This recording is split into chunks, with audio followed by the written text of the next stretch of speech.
Inilah detik-detik pesawat Boeing 777 Garuda Indonesia mendarat di Bandara Sultan Iskandar Muda. Sebanyak 128 jemaah Haji Aceh yang tergabung dalam Kloter 12 atau Kloter Terakhir, akhirnya mendarat di Bandara Sultan Iskandar Muda Aceh Besar, Rabu sore 9 Juli tahun 2025.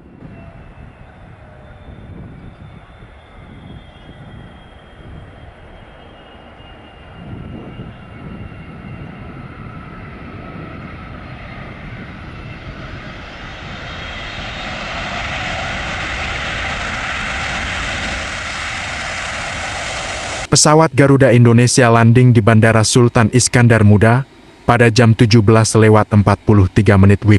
Kloter 12 sendiri merupakan gabungan jemaah dari berbagai daerah yang sebelumnya tertahan karena proses sehingga dikumpulkan pada Kloter Terakhir.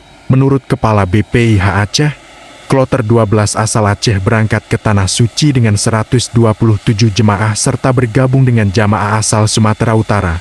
Dengan tibanya Kloter Terakhir di Bandara Sultan Iskandar Muda, maka selesai sudah fase pemulangan jamaah haji tahun ke-2025. Semoga para jamaah yang telah kembali membawa berkah bagi Tanah Aceh Serambi Mekah dan membawa suri tauladan yang baik bagi warga sekitar.